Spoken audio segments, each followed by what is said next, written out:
Good morning, good afternoon, or good evening. Wherever you're listening in from, we're glad you're here. I'm Paige McGarry, Associate HEOR, RWE, and Market Access Category Manager at Scientist.com. This is Insights and Outcomes, a HealthEconomics.com podcast. In today's episode, we'll be diving into the transformative potential of real-world evidence in healthcare decision-making over the next decade. It's a big topic, so we'll narrow down our focus to how the EUHTAR framework and the Joint Clinical Assessment Regulation are expected to influence the role of RWE moving forward. But before we dive in, I'm excited to introduce today's guest, Rosa Willock. Rosa is a senior consultant at Decisive Consulting, a market access consultancy based in London. Rosa's background is as an RWE researcher. She has led and delivered a wide range of RWE projects, including large registry studies, chart reviews, and cross-sectional surveys.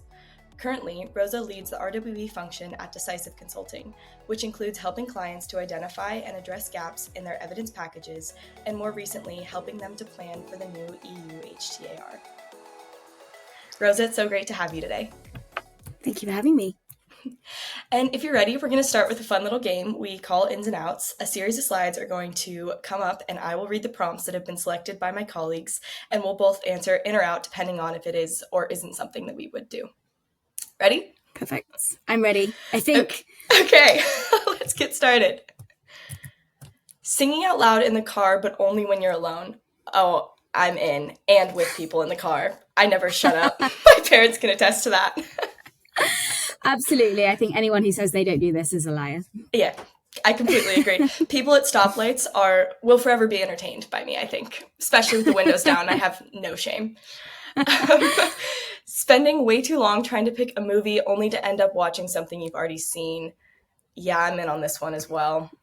Also very guilty. We call it like decision paralysis, right? We have so many so much choice. It's too much, and we end up watching the same thing. 100%. Yeah, completely agree. Okay, packing a carry-on bag that is way too full because you might need all of those outfits. Yeah, I'm a chronic overpacker. I have to say no on this one. I think I actually have the opposite problem. Sometimes I pack too light and I end up with nothing to wear. So yeah, I can't agree on this one. Opposite problem for me. I aspire. Yeah, I try to underpack and then I overpack and tend to always come home with one or more things that I didn't need but were super cute, Exactly. Wanted to buy. Yeah, so that's a huge issue. I'm trying to work on that actually. Having a whole playlist for your morning routine. I'm more of a podcast person, actually, in the morning than a playlist. So podcasts, yes. Playlists, probably not. I've actually started to become more of a podcast person recently as well. I'd say I like listening to music in the morning, and I do have morning playlists, but it's not the same one. It's just sort of like the same genre. Fair enough. Good to mix it up. I'm usually walking the dog, to be honest, in the morning. So I need the podcast to get me out the door sometimes. Oh, nice. Having a small army of coffee mugs at your desk? Oh. At my desk at work? No, because I don't want to look like a slob. But at home, yeah. And yeah. Yeah, and I work from home, so I'd love to say that I'm not looking currently at 3 separate mugs right now, but that, again, it would be a lie. I have 3 mugs on my desk right now. I have 2, so there you go. Yeah, you're doing better. Okay, perfect. That's it. Great. That's Great fun. show. I like it. It's a nice idea. It's a fun icebreaker to get things started. Absolutely. Okay, well, let's jump in. And for starters, Rosa, would you actually mind briefly introducing the EUHTR and JCAs for those of us, myself included, who are not actually native to a country within the EU and may not be familiar with this regulation? Yeah, of course. And I think sometimes we forget in Europe, because it's such a hot button topic at the moment, that it's not so familiar with the rest of the world. So EUHTAR, the regulation, is a new regulation that aims to harmonize health technology assessments across the 27 states of the European Union. So I'm not sure how familiar you are with the situation in Europe, but we have health technology assessments, which are used to inform coverage decisions of new medicines. So once a drug has received regulatory approval, similar to the FDA in the States, it then undergoes a secondary evaluation to inform the reimbursement coverage and often the price of the new medicine. So before this new regulation, those health technology assessments, or HTAs, they were conducted on a national level, so by the individual member states. And usually that included like a clinical evaluation to see how the medicine compares to other drugs that are on the market, and other things like economic, social, ethical aspects, etc. But previously the process wasn't very standardized. So critics of the previous kind of process said that it led to a lot of inefficiencies, lots of duplications of work. So under the new regulation, the kind of clinical assessment of the new medicines are going to be conducted on a pan-European level. So that's referred to as a joint clinical assessment, or a JCA for short. That makes sense, and that is incredibly helpful. I'm sure our listeners as well will find that just as helpful as I did for some background getting started. Okay, great. Now let's dive into the interview. So it's clear that RWE is becoming an increasingly important tool in clinical evaluations. So how are new medicines or technologies being evaluated during JCAs? Yeah, and I think, again, this is a lot of kind of terminology that's sometimes used in this type of thing. So they're being evaluated under the PICO framework, which you may or may not have heard of before. PICOs. I've heard of it. Yes. Great. So, it's a little bit, I guess, different, again, under the new regulations. So previously, like I said, there was not really that much standardization on how health technology assessments were performed, particularly like the clinical assessment. So PICOs, like evaluating things under the PICO framework, is the effort to kind of standardize that. So relevant, I should say that PICO framework stands for population, intervention, comparator, and outcome. And the relevant kind of PICO questions are going to be sourced and consolidated across the 27 member states.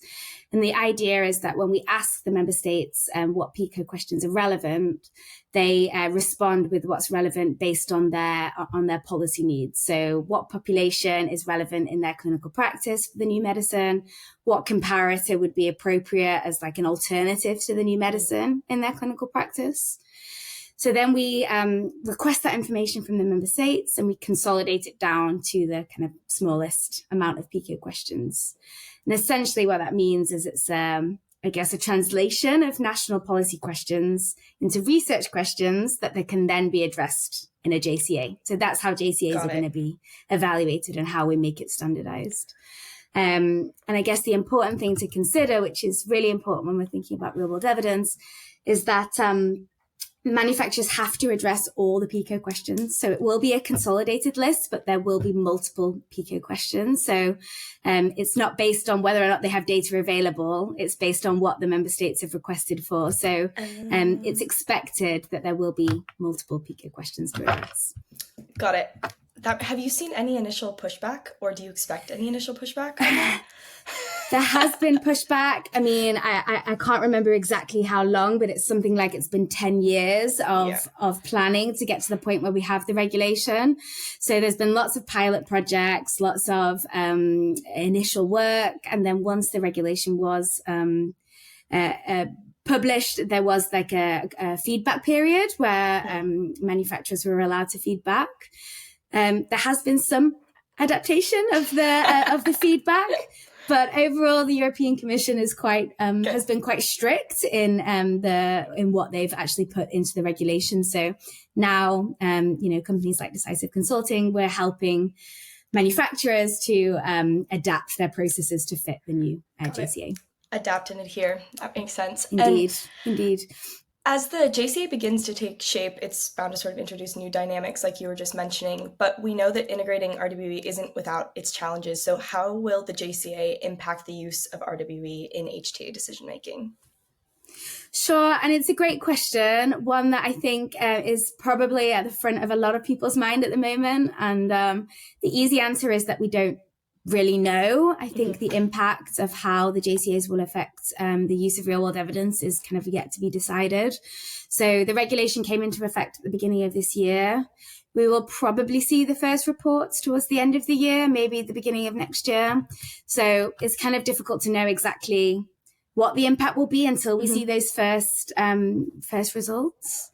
And I think as well, I guess it's something that will change. So we won't really know until later. But I also think as the regulation, as the implementation of the process matures and we do more, we get more experienced, I think the use and the impact of the use of RWE will change along with that. But in the short term, at least, I think the impact that real world evidence that the JCAs will have on the use of real world evidence probably depends on how this harmonization of frameworks actually impacts the general acceptability. Got it. So you mentioned, there are challenges that we already know with, and that's global. That's not just in Europe. But we do have not great standardization in Europe in terms of how member states consider real world evidence. So, if the harmonization of frameworks and kind of shared learnings, for example, from HTA bodies that use a lot of real world evidence, that could actually increase the trust and acceptability in member states that, don't use a lot of real world evidence and have a little bit of skepticism. But on the other hand, if those harmonized frameworks don't really value real world evidence or don't really have a place for real world evidence, then that could lead to a little bit of a plateau of the use of real world evidence in Europe, because even HTA bodies that had previously considered real world evidence are now using frameworks that maybe don't value it as highly as they would on a national level. So it could go either way, but we are, I guess, cautiously optimistic that it will go the way of increasing the use. Yeah. Fingers crossed. And I guess, like you said, we're not going to know until you see it in practice. Exactly. Yeah, exactly. What, if any, yet guidance is available for the use of RWE during JCAs? So the European Commission has actually published a lot on this, and I will encourage people who are interested to go on the European Commission website and have a look. Regulation guidance, it's not your bedtime reading. It's not going to be the most fun that you've ever had. But they have published a lot of, really good practical guidance as well of how JCAs are actually going to be delivered. So anyone that's interested in learning more, I think that's a really good place to start. When it comes to real world evidence, I guess I said cautiously optimistic, and I think I stand by that. So the guidance does include real world evidence. It does mention it. It kind of states that at least theoretically it can be used in the evaluation of JCAs. And it calls out quite a few use cases. Some of them I think you'll probably be expecting. So that's kind of efficacy and safety in a real world setting, long-term follow-up, that type of thing. But it also calls out real world evidence use in the context of clinical research, so pragmatic trials. I think that's really interesting, a use case that would be good. And I mean, certainly for us at Decisive Consulting, because we do a lot of work in digital health, it also says that digital outcomes will be evaluated as part of a JCA. And I think that's a really big step as well for real world evidence. Digital outcomes usually collected in a real world setting using a wearable sensor or something like this. So if digital outcomes are included and evaluated in JCAs, that could be a step forward for real world evidence and for digital health. And I think finally, an important thing that the guidance mentions is that real world evidence can be used for indirect treatment comparisons. I don't know if you're familiar with indirect treatment comparisons. By no means an expert, but familiar, yes. Maybe I can just say, so essentially, if we don't have direct clinical evidence to compare these PKs with each other, we're going to have to do indirect treatment comparisons. So I think indirect treatment comparisons are probably going to be a key, source of evidence for JCAs. So the fact that we will be able to use real world evidence in those, I think, is an important case study that's listed in the guidance. The framework of the JCA is really built to foster collaboration across countries, and I'm curious, are there any ways in which this collaboration is being encouraged aside from that inherent understanding? In terms of, I think, the whole idea of the JCA is collaboration between the member states. So there hopefully will, and there's, the whole framework of the JCA allows for that collaboration. So there's something called a HGA coordination group that will have members of the different European states that actually coordinate the JCAs. They obviously will be asked during the scoping process to input into the PICOs. So there is a lot of opportunity for this collaboration. It's in the actual framework of the regulation. How it happens in practice, of course, is yet to be determined. Yeah. That makes sense. And looking to the future, what do you think will currently be the largest barriers for including RWE in JCAs and subsequent HTA decision making? Yes, again, probably a question that's at the forefront of everyone's mind. I mean, I think probably the barriers exist the same that they exist right now for real world evidence in HTA decision making, and that's that there is a lot of skepticism around its validity. There is an inherent bias when it comes to collecting real world evidence, and it's really up to us to try to create the frameworks that allow us to manage and be transparent around that bias as much as possible. I think, to be honest, the biggest barrier will probably be the guidance that I mentioned, although there are a couple of use cases that are mentioned, and that risk of bias is also mentioned. And the guidance kind of lacks that practical framework of how real world evidence can be collected to kind of overcome that bias. So I think without that, there's a risk that the real world evidence or the guidance on real world evidence could be a little bit theoretical. HTTs, manufacturers or health technology developers, which is the language that the European Commission uses, they're going to be a little bit hesitant to invest in real world evidence in their evidence planning stages because they're unsure exactly how it's going to be valued or evaluated when it gets to JCAs.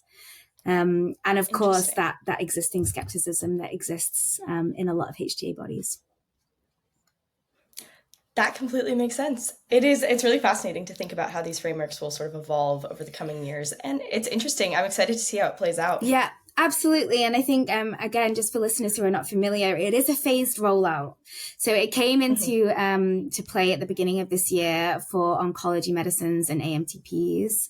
In 2028, it will become mandatory for all orphan drugs. So the focus is going to be on rare disease there. And then in 2030, it will be mandatory for all medicines that go through the regulatory approval in Europe, so the EMA approval process. So it's a phased rollout also. So we will see learnings, of course, as things go ahead. And the European Commission have been quite transparent on that. They've said that their guidance will evolve in line with learnings that they have.